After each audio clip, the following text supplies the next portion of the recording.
Bismillah, alhamdulillah, wa salatu wassalamu ala rasulillah. Welcome back. So, right now we are moving on to a very special show where we are looking at this month of June as being the month that is commemorating men's mental health awareness.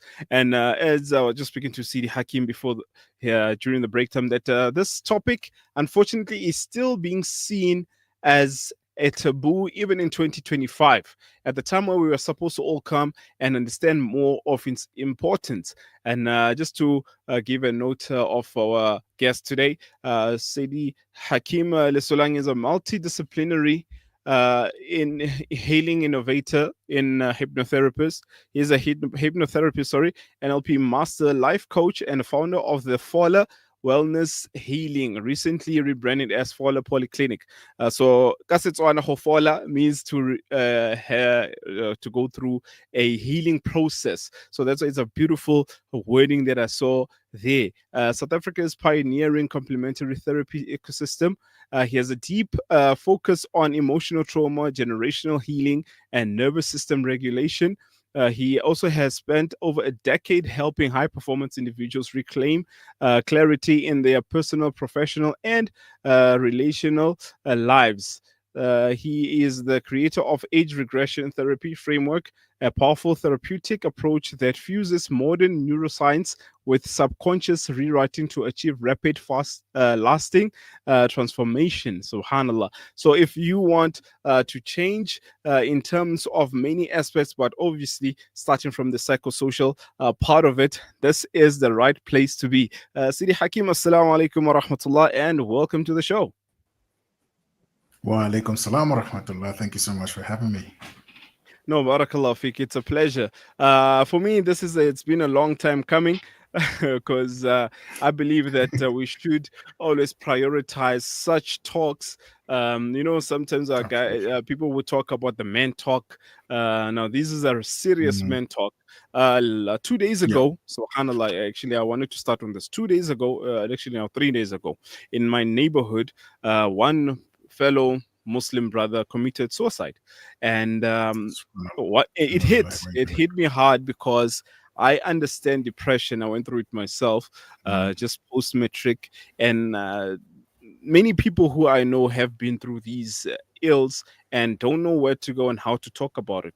Now, before we can go much into the scope of mental health itself, right? I just wanted to take a moment that you can help us understand more about the Fola Healing and Wellness Center in terms of what brought to its initiative and what have you seen that was a need for it to be established. Bismillah. And thank you so much again, once again, Sidi, for having me.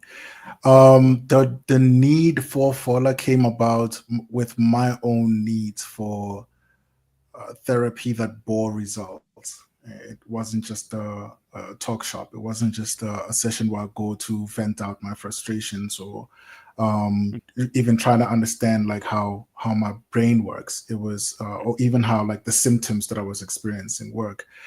Because my whole entire life I'd been to sessions like that where I'm told about my symptoms, but never the root of them. And even when the root of them was discussed, it was always Mm, almost a textbook answer in response to what I was facing. And then I'd have to go back to the same environment with tools that did work for a couple of weeks, and then something happens in the environments that we were raised in. Um, and then I'm right back to where I was, and then go back to the therapy session again. mm, So out of that, I saw a big need to actually look more for sessions that bore results. And I mean, this is a lifelong journey that I went through. Um, Not really wanting to go through it, but circumstances rendered that I actually seek out help. And I got it, and I found out about NLP. I studied NLP, then I started coaching. And even with NLP, I wasn't really satisfied with the kind of results I was giving my clients, because I knew that there was more. These people are going to go back to their relationship. They're going to go back to their marriage or the houses that they were raised in, and they're going to be triggered once again. And I didn't feel okay with knowing that the triggers and the responses or the reactions to the triggers are what's going to bring them back to the therapy session, and we're going to talk about the same thing, if not the same thing and another thing on top of it. It's two mountains that we have to climb. Mm. And then I started looking at Bandler and Erickson, who are basically the fathers of NLP, and where they come from, their background, and that's where like hypnotherapy actually like peaked out for me. And I started doing more research about it, and I was pleasantly surprised with what I found. Then before studying hypnotherapy, then I went and I became a client, and I sat on the couch, and I was really surprised from the very first session, the results I saw in the week after, the month after, the 2 months, 3 months after, the kind of changes that I was seeing, the transformation I was experiencing in my life. And I guess based on my personal experience with the healing and the transformation and the personal optimization, I just fell in love with the reality of what hypnotherapy can do for a person holistically, from the way you think about yourself to the way you feel about yourself to the just the actions that you take based on how incredibly good you feel, or how much your perspective can get shifted, or you can allow yourself to actually stretch the boundaries that you're confined in when you're operating more from a trauma lens, and a pain lens, and a heartbreak lens, or a grief lens, or a poverty lens, Mm.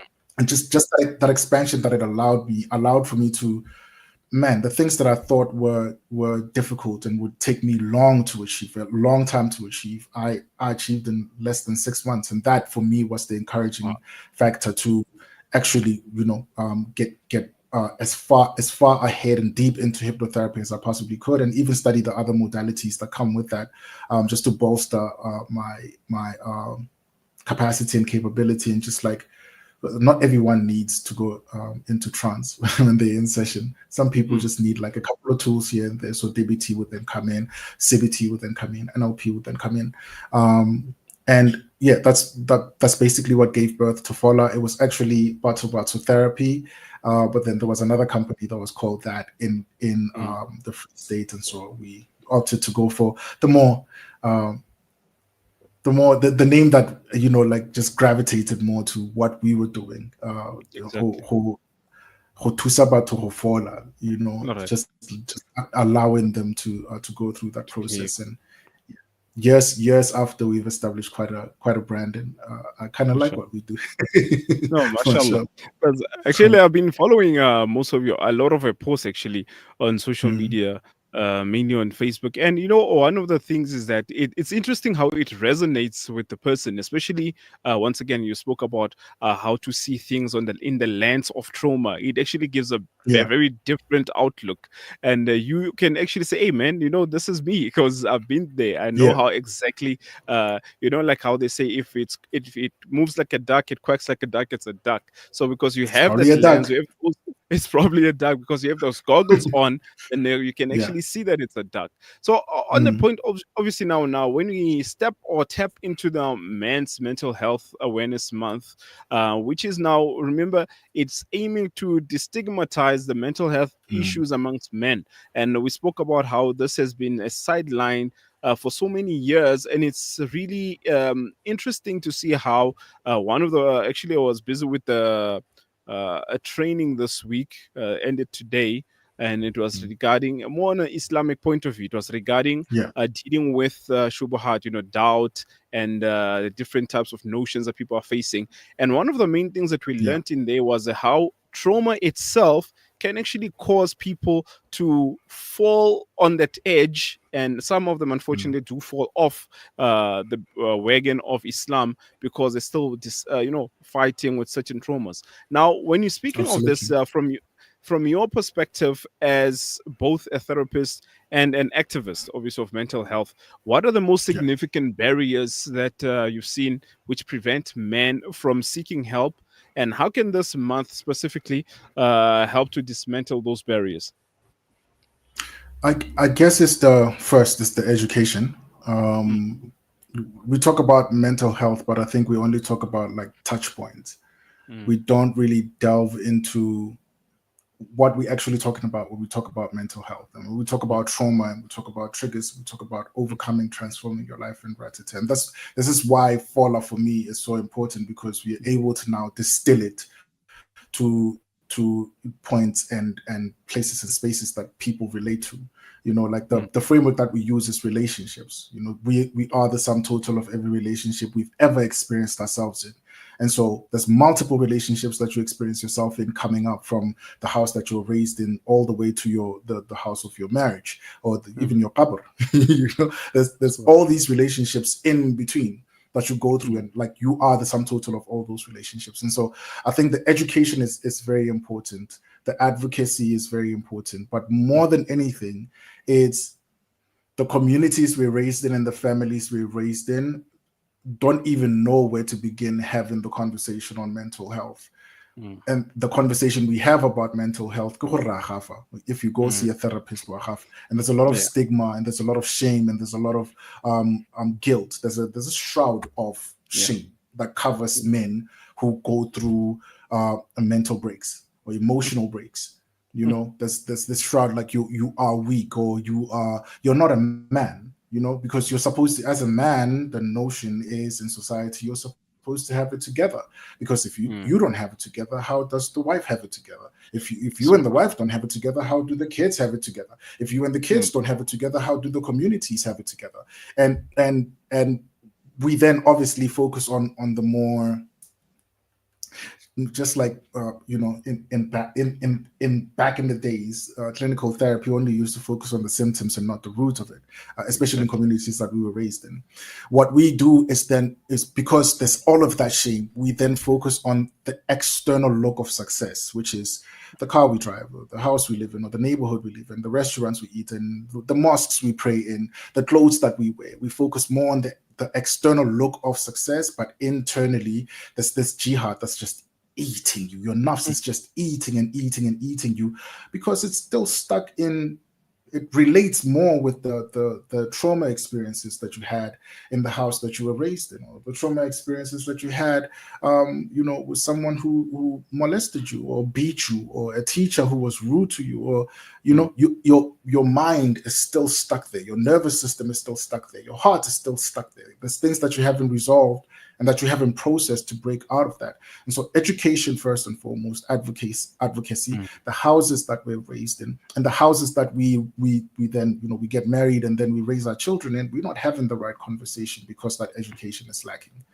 And I think if we as brothers, and I think I say this in almost every interview that I do, as brothers, if you don't get your mental and emotional well-being in check, if you don't get and I'm saying well-being, I'm using the word well-being on purpose there.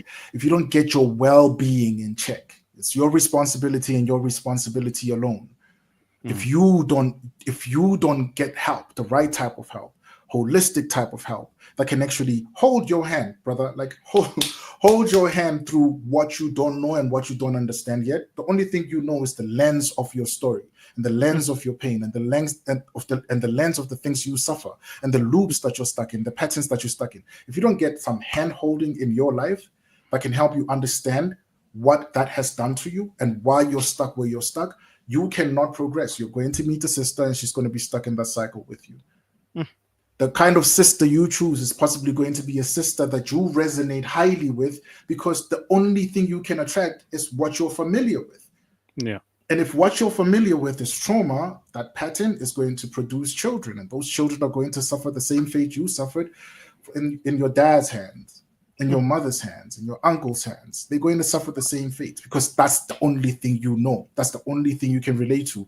And what the mind is familiar with, what the nervous system is familiar with, it almost interprets it as safety because it's familiar. Exactly. Education. Sure. Education. Now, it's very And interesting. education isn't, let me just clarify. Yeah. Education isn't going to tertiary for this. It's choosing the right type of people to listen to. Mm. It's choosing the right type of people, it's choosing the right teachers, it's curating your top 5 people that you listen to about certain things that have to do with manhood, or about deen, or about being a father, or about being a husband, or about being a custodian of this trust that we're given by Allah. Subhanallah. That's where you get your education, or the first taste of education. That's where you get it. And like, we have all the access in the world to all the information in the world. Mm. But I guess because these conversations aren't a norm, we don't know where to start. And so if we don't know where to start, where do we go? What's familiar? What's familiar? And if Jahiliyyah is what's familiar, that's definitely where we go to as well. So it becomes like a easy escape pod that a person just pushes the button and falls into. And then we get amazed at, hey, man, but this guy was doing well. Absolutely. Just embrace Islam, but what's happening? They're doing this 1, 2, 3. And again, I mean, coming back, I think one of the things that we... Bro, No. So I'm saying we do well externally. Mm. But internally, there's we do well for applause and validation. Like, absolutely. Internally, there's that big war that's happening, and we don't know how to defeat it. And if we don't know how to defeat that internal war, it's the injunction. The injunction is jihad. The injunction is jihad. It's not go get success in the world and then focus on yourself. No, the injunction is tame yourself.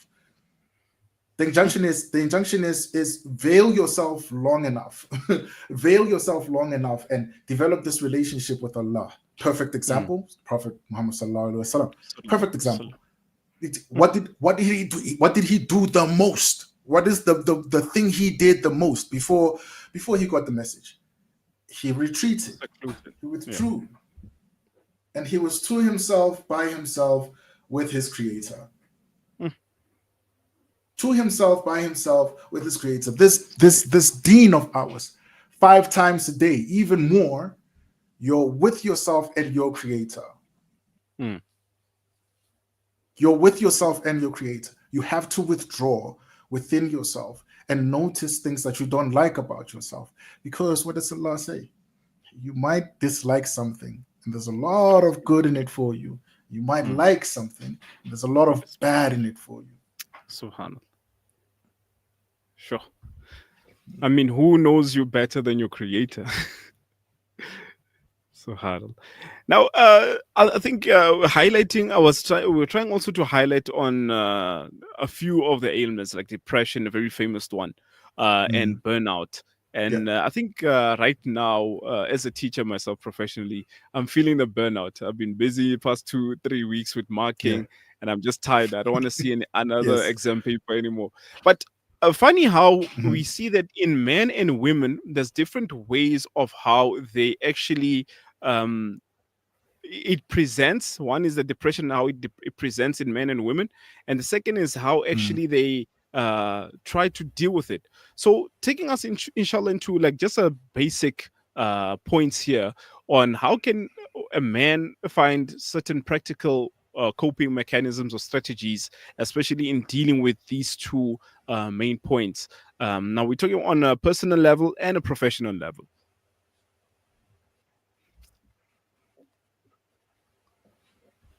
All right. So in terms of the practical things to do, I think every man needs to learn breathology, using breath to still yourself, or using breath to regulate yourself. I think every man needs to learn just master basic meditation. Just basic meditation, stilling yourself twice a day, after Isha, before you go to bed, after doing what you need to do, still yourself. In the morning, just before Fajr, between the Hajjud and Fajr, or just after Fajr, just try to still yourself. Try to listen to your body.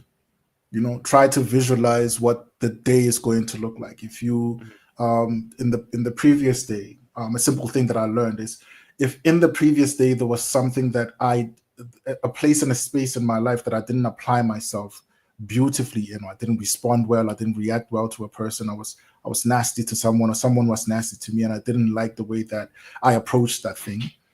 Hmm. Perhaps rehearse it over and over and over again in that visualization on how I'm going to approach it better. In that stillness, just try to rehearse it over. You can do this thing on your musalla. You can do it on your couch while you're lying down, or you can do it on your bed while you're lying down. You're trying to catch up or prepare for the day. 5 minutes. You know, try 3 minutes. Next week go to 5 minutes. The other week go to 10, and then 15, and until you can get it to maybe 45 minutes to an hour of just doing that. But if we practice breathology to regulate the nervous system, or regulate, like, a lot of us live with anxiety. Anxiety is trapped in our bodies and we haven't released it. Unprocessed emotions live in our bodies and we haven't released them. Breathology can help you alleviate the pressure or the tensions that you're carrying inside.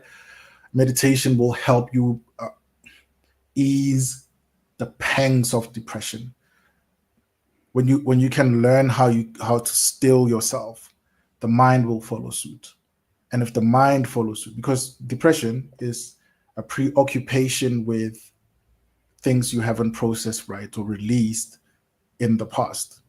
Those past experiences feel like they're hounding you, or you feel like you're stuck in a loop of doing the same things over and over again.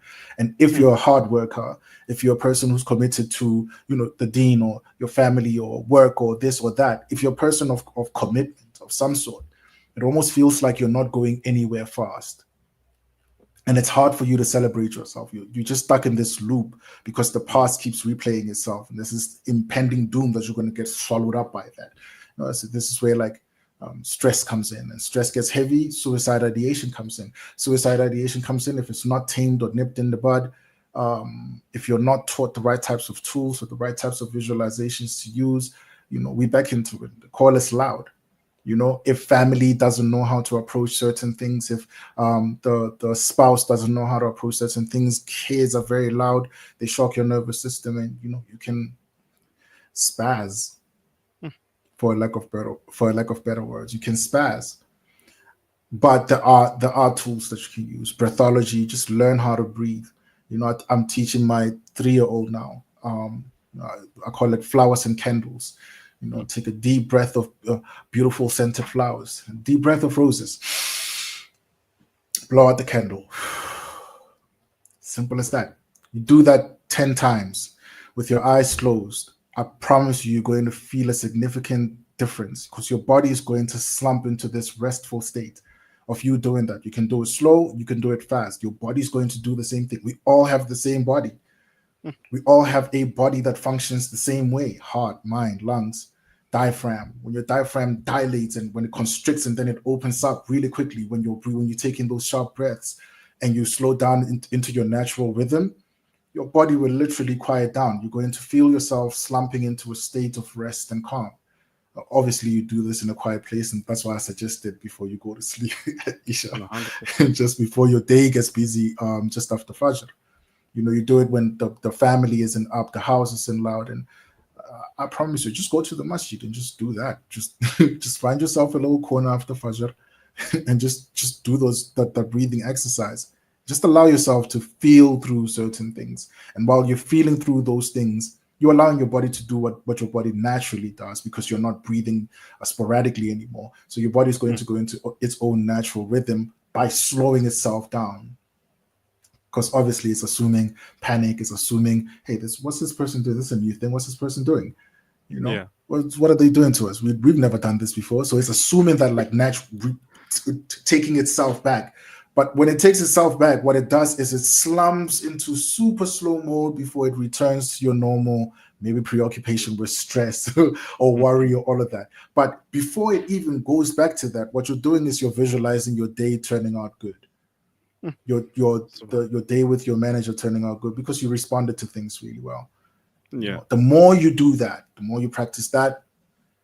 I don't promise you quick results with that. I don't promise you, it's not a panado, because you have to train yourself. It's a training. Exactly. The body is a big muscle. It's a big muscle. It's a big muscle of water and flesh. You have to train the water inside of you to react the way you want it to react, and not respond. To respond the way you want it to respond, not react to the external factors in the world. Yeah. Sure. Subhanallah. I wanted to go into that deeper because it's really interesting and how you can actually help regulate your, like, call it your rhythm of your body, subhanallah, just through Yeah. breathing. But quickly, inshallah, I Mhm. just want us to take a quick break. And when we return, inshallah, we will look at a few other points. And the most, I think, the most important point right here is support, external support from the family members and people around us, inshallah, so that we, as the man, can actually go through this with good hair, maybe good support and good mindsets, inshallah ta'ala. So as we take a break, inshallah, we'll be back. And let me try and get my breathing correct as I'm on the break, inshallah. Yes, it is.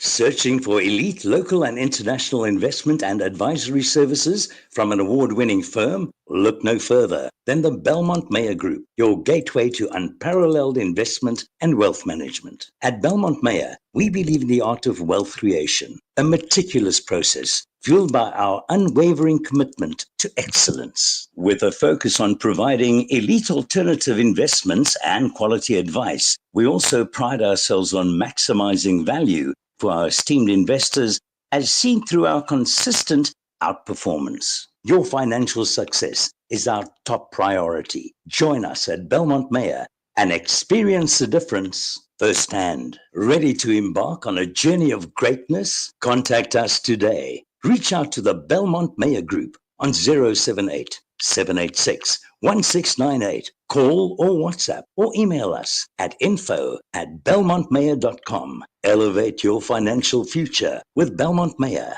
where every detail matters. Send food and send kindness to those who have lost their homes and have been plunged into poverty. For those who are a meal away from starvation, a food parcel means an entire family can eat this Ramadan. That's the power of food.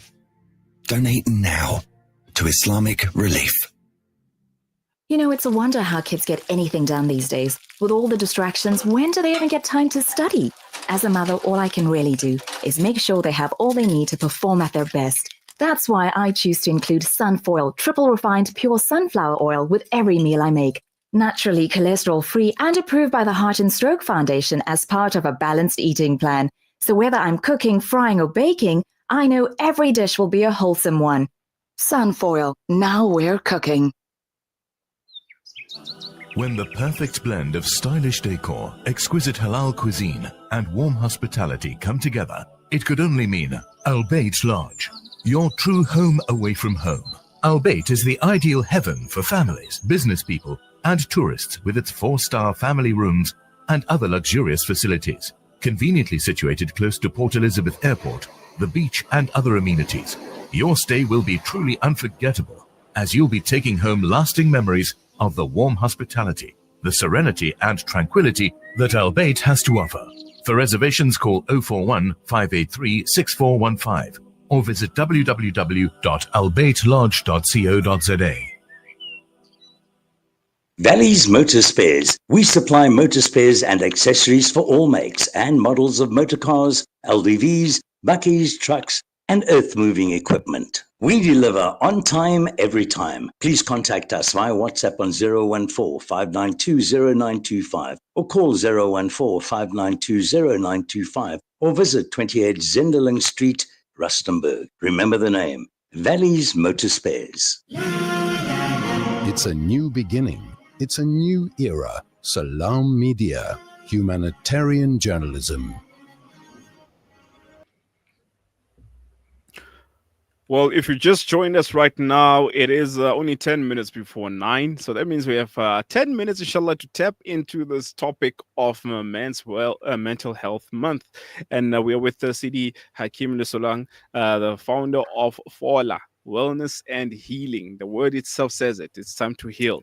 So, CD, before we went on break, we are just discussing practical methodology of a person in terms of trying to help themselves go through any elements that they will be facing. And you spoke about the breathing methodology. I just remembered it easily how you said it, the way you're teaching your 3-year-old. You smell in the Yeah. flowers and you blow out the candles. And I think I will take that, inshallah, personally. Blow out the Now, candles. blow out the candles. Now, funny Blow out the is that candles. is to look at how all this also can be caused. Obviously, many times we find that a lot of the issues can be caused by external exponents. For example, unemployment, which we see going on a Yeah. rise. The youth unemployment has just skyrocketed now. It's about 46%. And globally, nationally, rather in South Africa, we have about 35 to 36% of unemployment rate. Now, looking at Mhm. these points at the same time, as a man who's, again, going back to the misconception of a man has to have it all figured out, and now having Yeah. to find yourself stuck in a position whereby you don't have a job, and still the societal expectation is that you need to make a plan. And now you go through Mhm. a sense of anxiety of what is to happen in the future. Now, how am I going to handle this? Then how can now the community at large be of assistance in the situation in terms of dealing with the mental health? But most importantly, those who are close to you, your family and friends, what is their role The in community this? at large can be No. look, the community and the family. I believe that the only thing that really is there is education. So first, practicing empathy. Mm, Practicing empathy is basically excusing yourself from someone's condition long enough to step into their shoe and see things from a perspective that's not yours, and try to see that perspective with understanding. If you don't understand it, show a bit more compassion and right. patience. And I think nowadays we lack patience for what people are going through.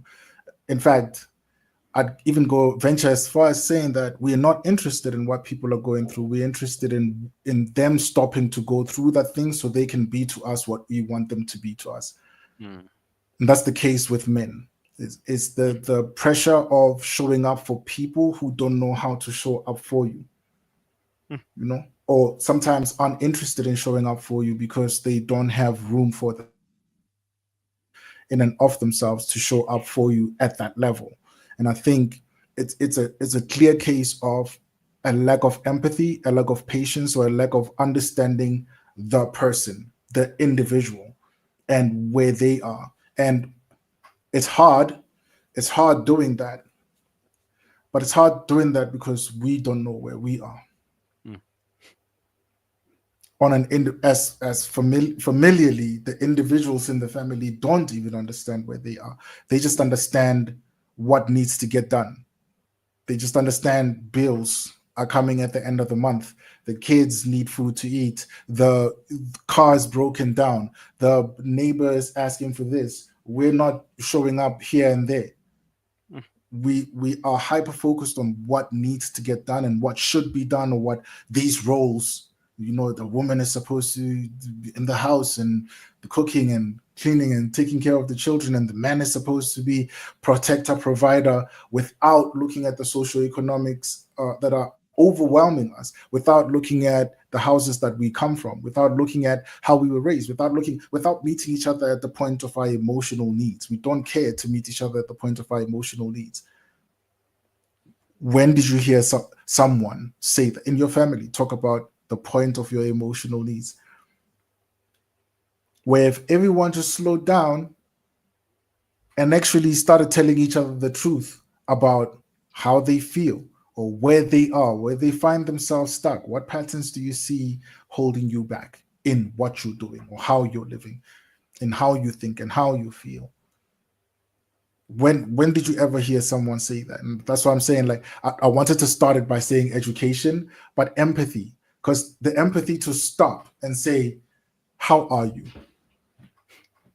I love Setswana. I love the Setswana way of greeting, because it says dumelang, dumelaeng, like, what are you agreeing to? You're agreeing to life. Your response is an agreement to life and living it, right? sure. And then to further probe, it says Okai or Lekai, as in where are you? But the soul's geographical location or the heart's geographical location in you or in the world, where is it? Where is this qalb? Where is it situated? How do you feel? How are you? You know, and we like, because we don't go, you know, this deen is so beautiful, bro. We like, it's a deen of people who ponder deeply, who think deeply about things. And if you think deeply, you feel deeply about things, right? You feel deeply, you employ empathy. Your empathy grows because you're able to stop yourself enough to think deeply about something and feel deeply about it. So when you share that experience with someone else, you can hold space for them.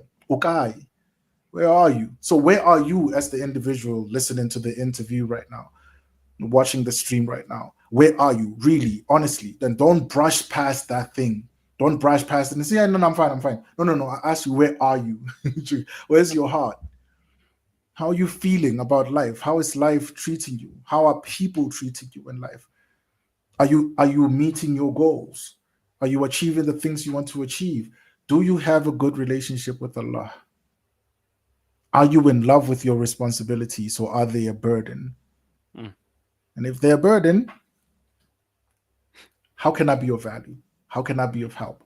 How can I be of assistance? And if you don't want me to be of assistance, how can I not weigh on you when you don't need that weight? What can I do to alleviate that weight on you? We don't ask these questions half enough. We don't begin to do that because the family as a unit is in disarray. We don't know where we are. We don't know how we are. We don't know how we are, and we do things because things have to get done. You know, addressing the issue of unemployment, and this is something that I want. You know, the brothers, like, brother, do not give up. do not give up on yourself. Don't give up on Allah's plan, because you know we plan, but He's the best of all planners. And where you are right now in the unemployment journey, or to getting employed or employing millions of people, thousands of people, do not lose heart, or don't lose faith. What I'd like to encourage the brothers to do, especially when it comes to matters of work, is do what you have to do. Do the job you have to do right now, and get yourself to a point where you do what you want to do. You can do what you want to do. But we can't give up. We can't give up. And this is, I'm saying this because this is advice I wish I had when I was unemployed for a very, very, very, very, very, very, very long time in my life. When I was unemployed and I couldn't pay the bills and I couldn't send money home, I couldn't feed the kids, I couldn't put a roof over our heads. Allah's plan for you is greater than you can possibly imagine. But the greatness manifests itself, or becomes your lived reality, if you don't give up on His plan for you. Yes, your plans might flounder, but you're discovering yourself. But in that discovery, in that personal discovery, do the job you can do right now that brings in that money, that puts shelter over your head, that takes you to the school, or helps you do the course, or puts food on the table for the family, pays the school fees. Do the job you have to do until you can do what you want to do. You know, fall in love with your responsibilities enough. Like turn that dial that says your responsibilities are a difficult thing for you. It's difficult for a reason, possibly because you haven't practiced the muscle of showing up in it enough for it to bear the results that you want to see. But please don't give up on yourself. And I'm saying this as a brother who needed to hear it when I needed to hear it, and sometimes I still need to hear it. You know, I still need to hear it sometimes to say, hey man, you're doing good, but like, are you in line with the plans? Like, what's your relationship like with Allah? Did you miss your salah? Did you make it up? Did you make it up? You know, are you fasting on Mondays? I need reminders. You know, we all need reminders. So this is my reminder to you, brothers. Like, please do not give up. Don't give up on yourself, because in that giving up, that's where the despair comes in. That's where we, you know, you start hearing the whispers. You start listening to the whispers. You know, you start listening, and if the whispers are there, like, preoccupy yourself with doing something that brings you results at the end of the week, at the end of the day, at the end of the month, and make it halal. make it halal. Our desperation and our hunger and our need to put food on the table will have us do things that are outside the ordaining of God. Like the outside the order, outside the scope of what we're supposed to do, because we're so desperate to put food on the table. But it's not worth it. Yeah, it's not worth it. That's possibly why you're doing a lot of work, but the results, it's just not bearing results. Because perhaps the kind of sustenance that you're getting right now is not halal. But please don't give up. Sure. I think we all needed to hear that, myself included. As I said, I'm going through a burnout personally, and inshallah, 3-week holiday coming soon for myself and fellow teachers, inshallah. Mashallah. But most importantly, Akhi, I think the most important thing here also is reaching out and not being afraid to reach out. Sometimes it might be that the person is not comfortable to express their emotions out in the open. But once they get hold of people like yourself who are busy doing this beautiful work, and then inshallah they might actually start having a voice. So inshallah, I'm just going to display your website quickly for those who need more information regarding the FOLA wellness and healing program.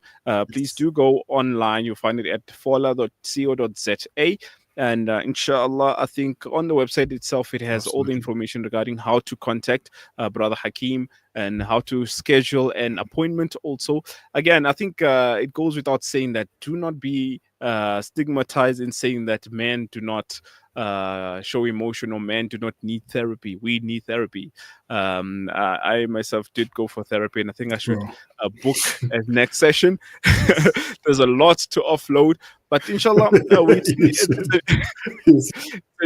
it's a new generation, and we need to understand ourselves more and actually be in touch with our, before we used to have a fight with the feminist movement where they say that men are not in touch with their emotions.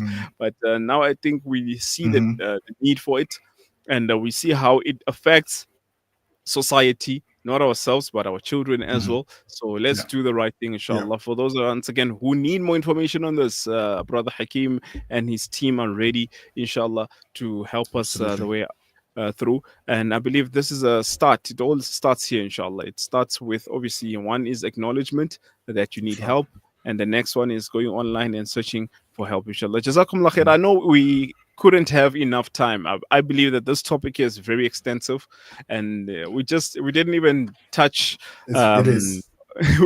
we didn't even touch the surface of it because it was just too much to look at. But inshallah, the whole month is dedicated to men's mental health, inshallah. So every week I'm looking at the Juma talks, looking at other discussions with brothers and sisters, inshallah, who can assist us in understanding more on this topic, inshallah. But jazakumullah khairah to yourself and the team for the beautiful and amazing work that you're doing. I know I always say that the people that are doing the most amount of work are those who are doing it behind the spotlight.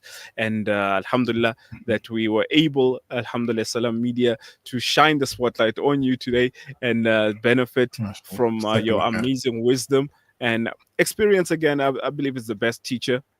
Some it might be negative, but alhamdulillah. Experience is the best teacher. And I mean, like, look, in our community as Muslims, as South African Muslims, maybe Muslims in the SADC region, we need to band together as a community. Whatever resource it is that we can share, whatever goodness it is that we can do for each other, we need it. And so especially like a lot of group lectures and like workshops and all of that companies like FOLA can do for the community or for our community as Muslims or even as reverts. I think it's very important for us to actually come together and be of greater benefit to each other than we have been. And I'm throwing my hat in the ring there and saying, hey, tag me in. I'd love to impart this, the knowledge that I have, and hopefully it's beneficial to the ummah, and it's beneficial and it's pleasing to Allah as well. Let's help each other. Let's help each other win, man. Like we most definitely.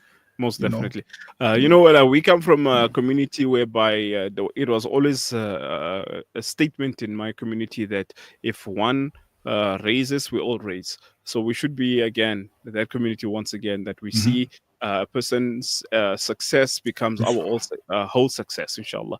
Afwan, jazakumullah khaira. The time is always running away when we are really engrossed in such beautiful topics. May Allah subhanahu wa ta'ala grant the best of both worlds to yourself, your team, your family, for going into this beautiful endeavor. And may we benefit Same more to and you, more my from brother. yourself, inshallah. I mean, jazakumullah khair. Until we, that's not the end. Inshallah, I'll be knocking at your door again in October. Inshallah. It's not the end. No. Inshallah. I mean, Most definitely. inshallah. Jazakumullah khair. All right, brother. Jazakallah khair.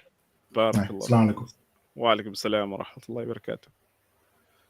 Alhamdulillah. That brings us to the end of the show. Subhanallah. It's one of those shows that you don't want to end because obviously we are gaining a lot of knowledge and there's beautiful initiatives that are being pushed. And we make dua that Allah subhanahu wa ta'ala does grant us the ability to absorb them and also to use them to help other people. Alhamdulillah. What a beautiful night. 1.5 hours is not much. Inshallah, let's see if we can go to 2 hours soon. Inshallah ta'ala. However, it is again, Sheikh Naji reminded us it's a beautiful Thursday evening. The hadith says that أكثروا صلواتكم على النبي صلى الله عليه وسلم ليلة الجمعة ويومها. And the night of Jum'ah and the day of Jum'ah, you must increase your durood upon the greatest of men, salawatullahi wa salamuhu alayh, and make a lot of durood and keep your brothers and sisters in all the world, actually all around the world in our du'as, but more specifically, those who are really crying today. It's a youth month also, remembering 1976. And inshallah, this weekend, we're having an initiative, the first ever march, which is going to be held in Soweto in solidarity with the Palestinian struggle, inshallah ta'ala. So it's from one apartheid survivors to the others who are actually facing apartheid as we speak, inshallah. And lastly, but not least, please make a lot of dua for everyone, your families included, and have a beautiful Jumu'ah. Until we meet again next week, Thursday, inshallah ta'ala. This is Call to Guidance. Inshallah, we have just moved slightly on the time slot from 7:30 until 9 p.m. Inshallah ta'ala. As you see, we don't have actually enough time, but we will make more time, inshallah. Until we meet again, this is Yunus Kawanga from Call to Guidance with my main man Sadiq in the studio. Assalamu alaikum wa rahmatullahi wa barakatuh.